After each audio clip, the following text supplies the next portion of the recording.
Comrade प्राध्यापक उदयन शर्मा यांचा रविवारी 6 ऑक्टोबर 2024ला महिला महाविद्यालयाच्या परिसरातील जोशी हॉलमध्ये जाहीर नागरी सत्कार करण्यात आला।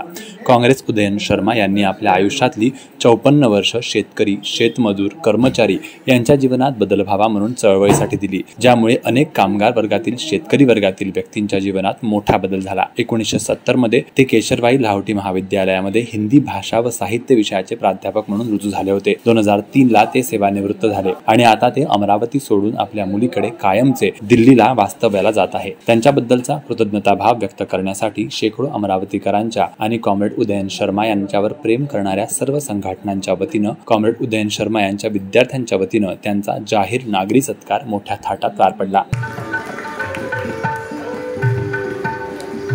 यावेळी या कार्यक्रमाला माजी विधानसभा सभापती शरददादा तसरे अध्यक्ष म्हणून उपस्थित होते। तसेच या कार्यक्रमात माजी खासदार अनंत गुढे, माजी पालकमंत्री सुनील देशमुख, भारतीय कम्युनिस्ट पक्षाचे केंद्रीय काउन्सिल सदस्य कॉम्रेड तुकाराम भस्मे, माजी खासदार अनंत गुढे, पालकमंत्री सुनील देशमुख, शहर काँग्रेस अध्यक्ष बबलूभाऊ शेखावत, शिवसेना अमरावती जिल्हा संपर्क प्रमुख सुधीरभाऊ सूर्यवंशी, जिल्हा प्रमुख सुनील खराटे, महानगर प्रमुख पराग गुडधे, राष्ट्रवादी काँग्रेस जिल्हा अध्यक्ष प्रदीप राऊत, राष्ट्रवादी काँग्रेसचे अध्यक्ष प्राध्यापक देशमुख, ॲडव्होकेट धनंजय टोटे, याचबरोबर अमरावती मंडलचे संपादक अनिल अग्रवाल, हिंदुस्तानचे संपादक विलास मराठे, सिटी न्यूजचे चंदुबाई सोस्तिया, प्रद्दीनचे संपादक नानकभाई अहुजा, जनमाध्यमचे संपादक प्रदीप भाऊ देशपांडे, नवभारतचे जिल्हा प्रतिनिधी जितूभाई दोशी, देशोन्नतीचे जिल्हा प्रतिनिधी अमोल इंगोले, दिव्य मराठीचे रवींद्र लाखोडे, मुस्लिम लीगचे इम्रान अशरफी, हम भारत लोकचे मेराजभाई पठाण, माजी स्थायी समिती सभापती मनपा पप्पूभैया ठाकूर, याचबरोबर विविध मार्क्सवादी संघटना, कामगार संघटना, सामाजिक कार्यकर्ते मोठ्या संख्येने उपस्थित होते। यावेळी आपल्या 54 वर्षाच्या संघर्षाबद्दल बोलताना कॉम्रेड प्राध्यापक उदयन शर्मा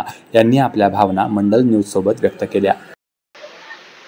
अमरावतीकरांनी जो मला प्रेम दिला, ज्याच्याबद्दल मी चर्चा केली, ते अविस्मरणीय आहे आणि सहकार्य प्रत्येक क्षेत्रात मला मिळालेलं आहे। त्याच्या आधारावर जनतेचे विविध प्रश्नावर जे काही संघर्ष उभे झाले ते करणं शक्य झालं आणि मी माझा सामर्थ्यभर लोकांच्या सहकार्याने जे कष्टकरी जनतेचे प्रश्न आहेत त्याच्यासाठी आंदोलने केली, अधिवेशने भरवली, बाकीच्या विविध मार्गाने संघर्ष केला, त्याच्याबद्दल मी समाधानी आहे।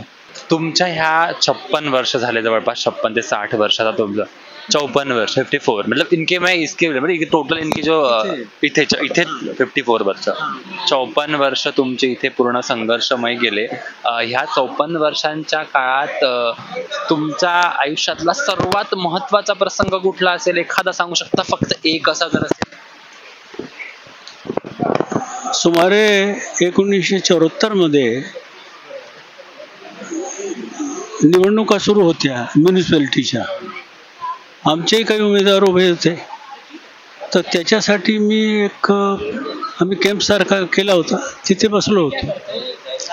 तेवढ्यात STचे कर्मचारी होते, त्यांचा एक मोर्चा निघाला बाहेर। त्यांनी मला सांगितलं की कामरेड आमच्या सोबत चला, कारण तोपर्यंत मी काम करणं सुरू केलं होतं। तर आम्ही सोबत गेलो। मोर्चा तिकडे जात असताना कलेक्टर कचेरीमध्ये जायचा होता।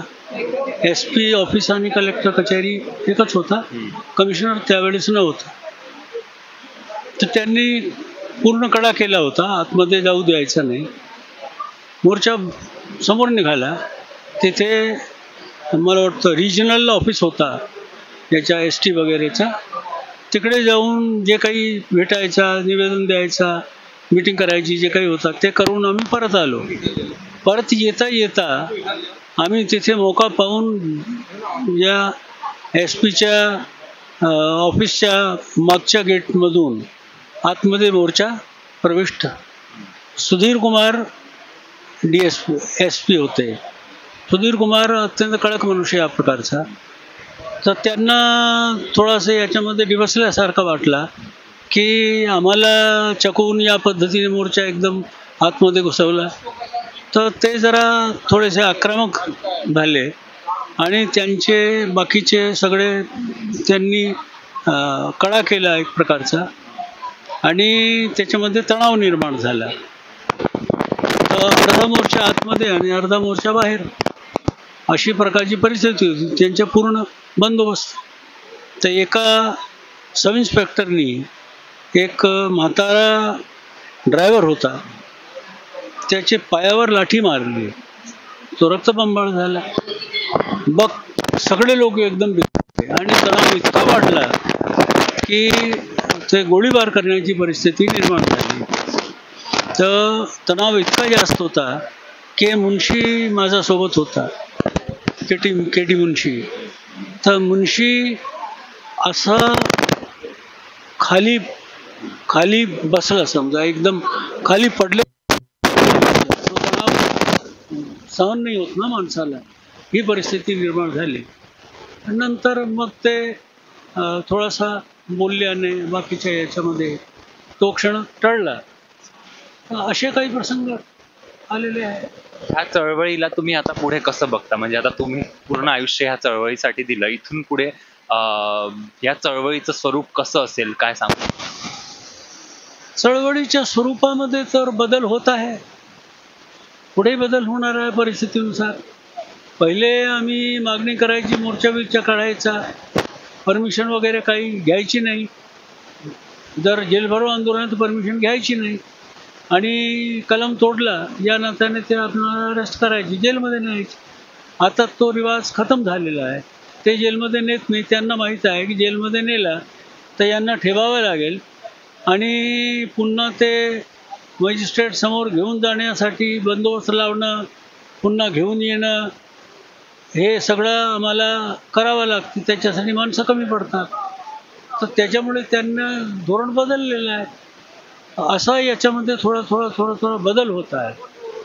आणि एक या प्रकारची परिस्थिती निर्माण झाली आहे की आता गोड बोलून द्यायचा आणि त्यानंतर काहीच करायचं नाही. तर टॅक्टिक्ससुद्धा आता बदलल्या पाहिजे.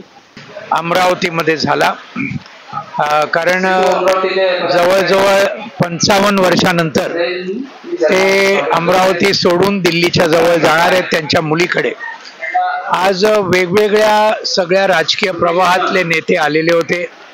सर्व याच्यामध्ये कामगार, शेतकरी, शेतमजूर, विद्यार्थी, प्राध्यापक, फार मोठ्या प्रमाणावर लोक आज सत्काराला आले होते.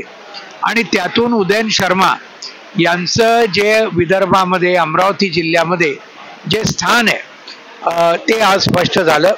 त्यांनी जे गेले 50हून अधिक वर्ष अमरावती जिल्ह्यात आणि विदर्भामध्ये विशेषतः जे श्रमिकांच्या चळवळीचं जे जबरदस्त काम केलं, त्याला खरं म्हणजे आजच्या दिवसाला उजाळा मिळाला. आणि सगळ्याच लोकांनी जे त्यांनी अत्यंत महत्त्वाचं योगदान केलेलं आहे त्याच्याबद्दल तर स्तुतिसुमनं उधळलीच. मी एवढंच सांगेन मार्क्सवादी कम्युनिस्ट पक्ष आणि अखिल भारतीय किसान सभेच्या वतीने की ते महाराष्ट्रातले आमचे एक अत्यंत आदरणीय नेते आहेत, लढाऊ नेते आहेत, अत्यंत अभ्यासपूर्ण नेते आहेत. आणि त्यांनी फार मोठं योगदान संबंध राज्याच्या मार्क्सवादी कम्युनिस्ट पक्षाला, डाव्या चळवळीला आणि एकूणच सगळ्या इथल्या जनवादी चळवळीला केलेलं आहे. त्यांना मी पुढच्या संबंध आयुष्यासाठी खूप शुभेच्छा देतो. अत्यंत दीर्घ आणि चांगलं आयुष्य त्यांना लाभो हे मी या ठिकाणी त्यांना शुभेच्छा देतो.